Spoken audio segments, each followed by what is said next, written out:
how are you advising clients right now? Of course, it would depend on size, scale, and proclivity, but broadly, how are you advising your clients?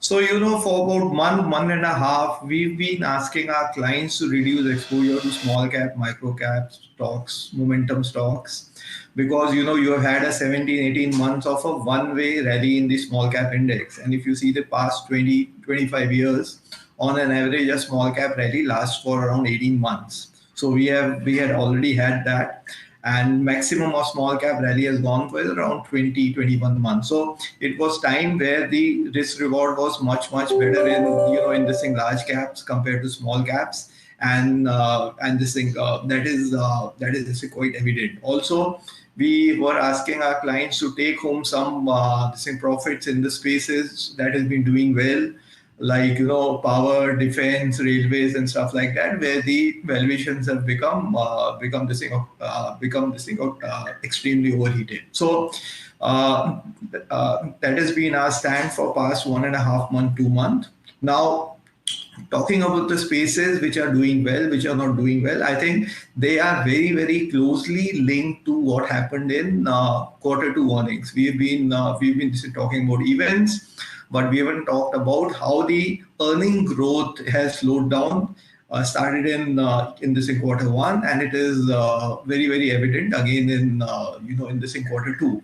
So the biggest this disappointment which has come here is that the consumer spending has slowed down.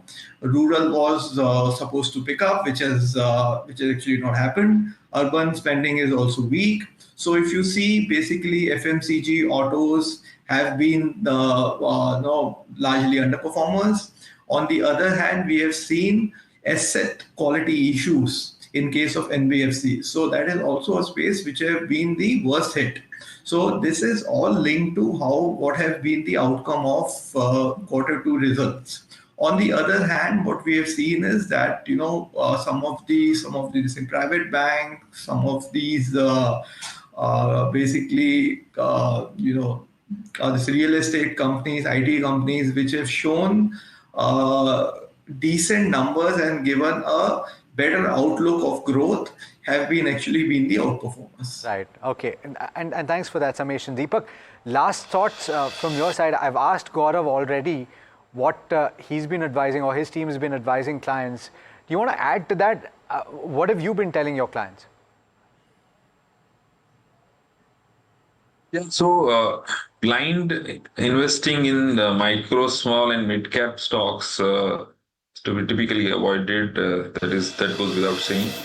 And but at the same time, one has to realize that small and mid caps will give you the best alpha. If you don't want to if you want to stay away from small and mid caps forever, then probably you should go to mutual funds, the large cap mutual funds or the index mutual funds.